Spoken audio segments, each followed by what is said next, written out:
Hey guys, welcome to the Rusty Beauty's Garage and to another episode of the 1974 Triumph TR6 that was, we should name it like something like the girl on fire, because this girl was on fire or something like that. Anyway, it's 1974 that caught fire and we're trying to bring it back on the road. Fortunately, the fire damage is not so big. I mean, it's bigger than I expected when initially I sold the car, but it's still not way too big. We're gonna replace the harness and a few other components under the dash and it's gonna be done. But unfortunately, the frame also needed repair badly. It was really rotten. So obviously we took the body off with David in the last episode, and in this episode we're gonna start dealing with the frame repair. I already started without you a little bit. I cleaned up this area a little bit with the needle scaler. I also removed the two fuel lines, the fuel line and the vapor line. I also removed the brake line from here because they were going through the t-shirt area here and we're gonna have to work there. So I removed all the lines and we're gonna replace them now that they are out. It's not worth using the same lines. Rusty is guarding them so somebody doesn't steal them. But yeah, we're gonna put copper nickel or nickel copper lines for both the fuel and the brake lines. But first we're gonna replace the cross members here. So without further ado, let's get crack-a-lacking.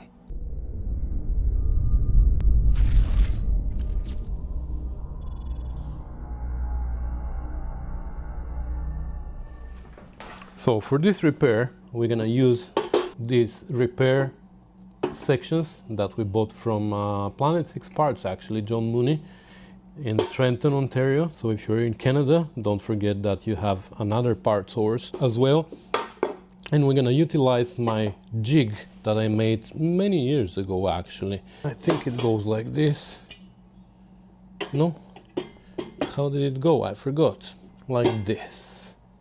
I think like this it goes. These cross members are pretty critical part of the frame because first of all they're carrying a lot of load, and second they are very important for the geometry of the car, for your toe, and not so much for your camber but for your toe.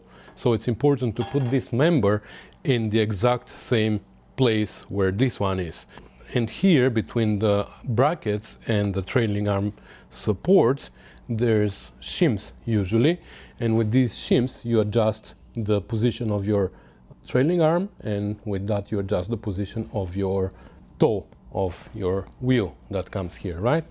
So we know that we had 4 shims here and 3 shims here. Initially, I thought I had 4 here as well, but actually I had 3 for some reason. I didn't count well.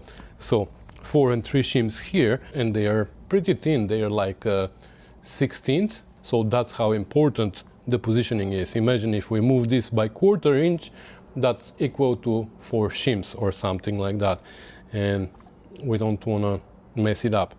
For that, many years ago, I made this jig which fits right into the hose for the brackets here, and when it's all the way in, this hole matches one of these holes here, I don't remember which one, and this hole, I believe, matches this hole on the frame. So first we're gonna test fit it. How come I only have 3 nuts? Wasn't there 4?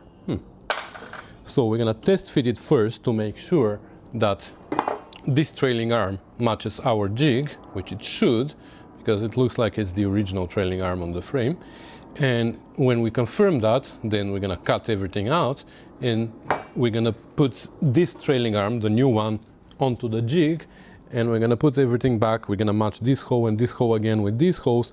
We're gonna tighten them there, and that's gonna give us the position of our new arm. I'm not really sure if I'm gonna be able to put the jig now. I can try, but because of this bulge here, I don't know if the thing is gonna go through. Oh, maybe it will. Or maybe it won't. No.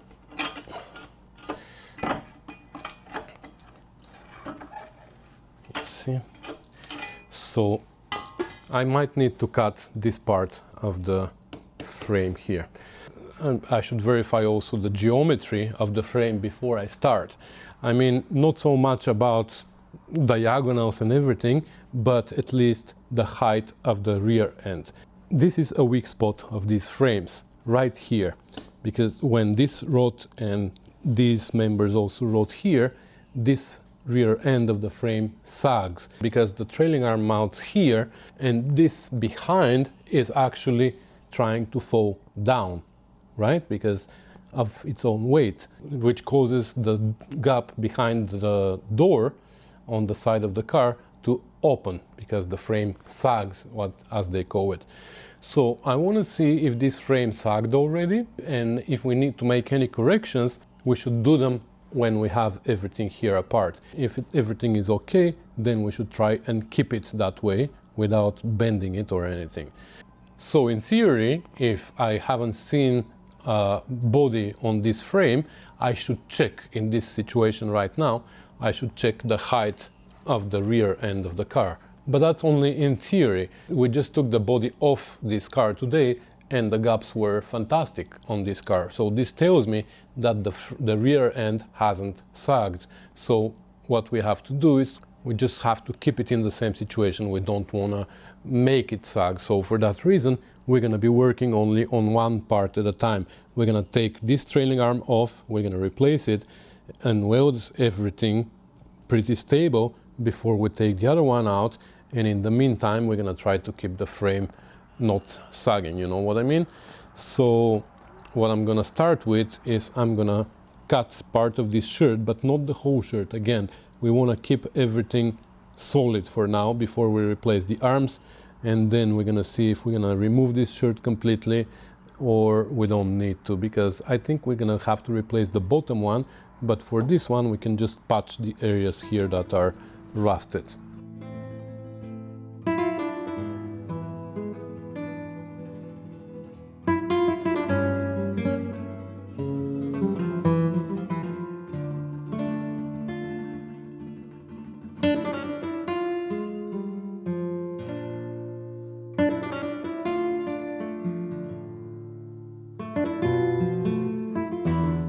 Okay, I cut this off, and as you can see, it's not beautiful.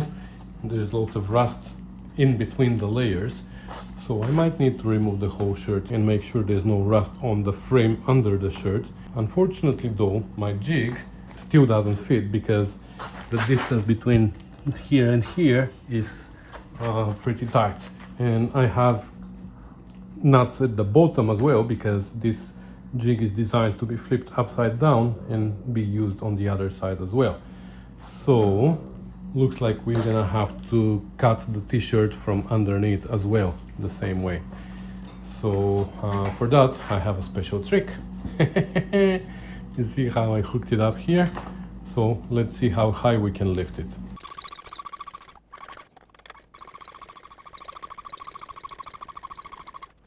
I wish I could take the body off the lift and put the frame on the lift so I can go up and down with it all the time, but I have nowhere to put it. Anyway, let's keep going. I can lift it pretty high, but can I rely only on the crane?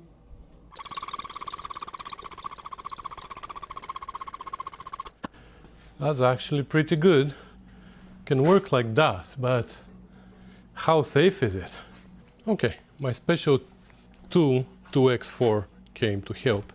I mean, it's not very safe if it was only that, but between this and that, it's perfect, because now the weight is on the 2x4 and one up there is just keeping the balance. But if this fails, this is still gonna hold. Yeah, and it's gonna be just for a short period.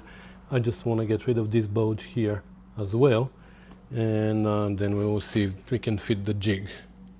Okay, it's the next day, and this is what happened overnight. I guess my front seal is not holding. I have to see where that leaked from, but I'm pretty sure it is. Oh, actually, it's not from the front seal. Oh, actually it is. I can see a drip coming from the pulley.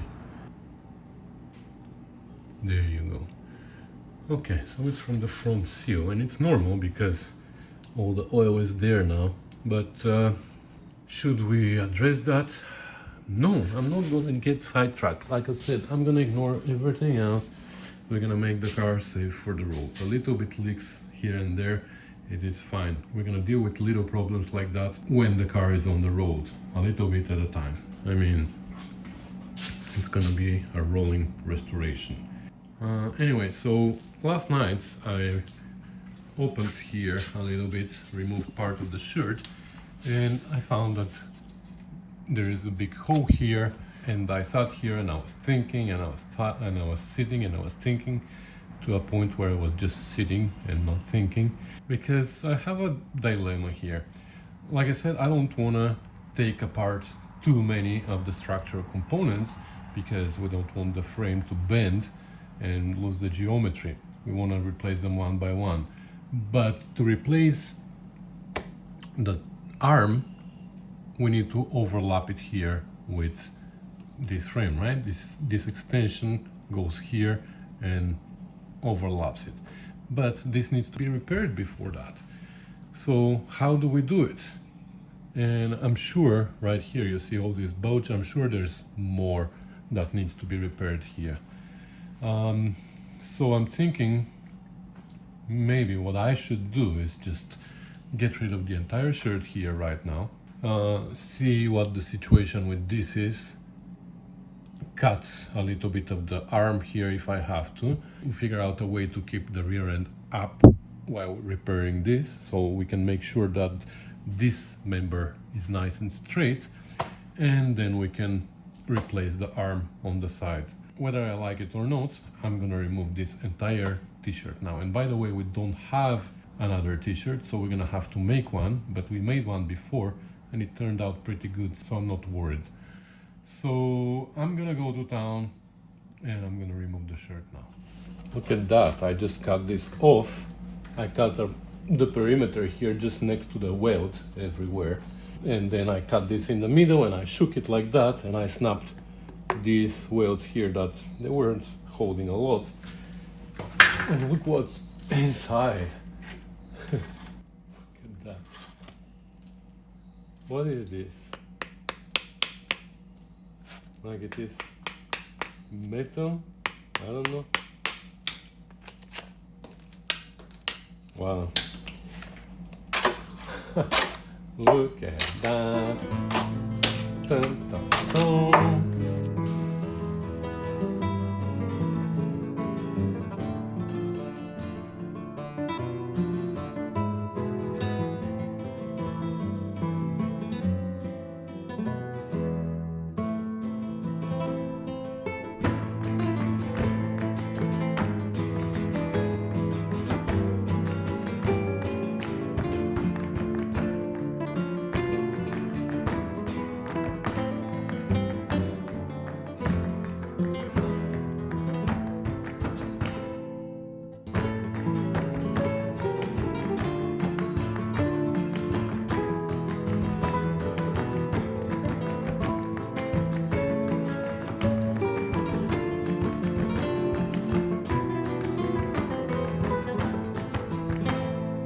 Okay, so the rust is removed from the bottom and these sections are now ready to be repaired, but while we are here, I think we should just get rid of this arm as well.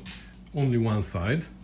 The other side we're gonna leave for reference if we need to measure something. So we're gonna take the jig now and we're gonna put it on, see finally if it's gonna fit, and if it does fit, then we're gonna just cut this and we're gonna remove this from here as well, and only then we're gonna start repairing stuff a little bit at a time.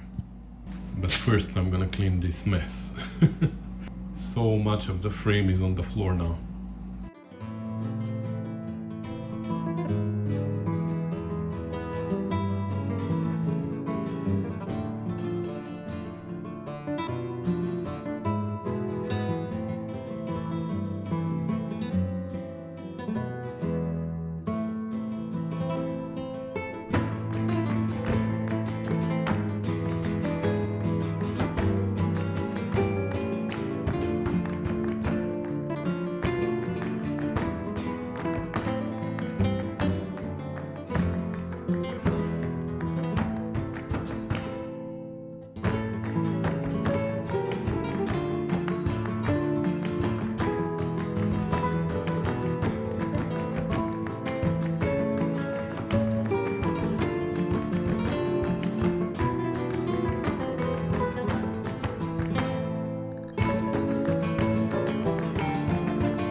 All right, so it's all cleaned up, and I cut all the holes here, and I made even the patches that are gonna go there. It's nice and clean everywhere. I just need to clean it inside a little bit. We have this divider here, and we have a hole for a plug weld there as well, and the same on this side. This we're not gonna remove yet. And yeah, I can clean here a little bit, the rust and paint, even though we're gonna burn most of the paint, but why not? If we can give it a little bit bigger chance for survival, I'm gonna do that here and there and everywhere we can inside, and we're gonna start welding it. But that's gonna be in another video, because this one was about taking pieces apart. Now in the next video we're gonna start putting them back together. And I know what you're gonna say now. If I weld it here as it's hanging, maybe the frame is gonna bend in the middle, but believe me, there's not so much weight. And second, even if it bends, it's gonna bend up, which is advantage for us. With the normally these frames, they bend down, the rear end sags, right? So if we bend it a little bit raised, who cares? I mean, we might have troubles with the doors, but I'm pretty sure it's gonna be fine. Well, we can always cut it and raise it, or lower it, or whatever we wanna do. We tried that with the Franken car, but it was under the car, and it wasn't my car. This one, I guess you figured by now who it belongs to. So I'm not worried to cut this frame and fix the geometry if I have to, but I'm sure I won't need to. So anyways, I'm gonna go wash, because even my face, you see my face, everything is dirty. So I'm gonna go wash myself. I'm gonna go put my stuff inside now. This is the second time this year I take a table outside to grind and cut sheet metal, and it starts raining right away. So I'm gonna go put this inside, and I'll see you in the next video. Thank you guys for watching. Thank you for commenting, subscribing, sharing, and most importantly for supporting the channel, because as I say many times, this is what keeps the channel going full steam. Because of your support, I'm able to afford editing these videos, because the editing part is what takes the most. Filming is, well, just set the camera and start shooting while you're working, right? But then editing is what takes forever. So thank you guys, I appreciate it. You're the best. I'll see you in the next one. Bye.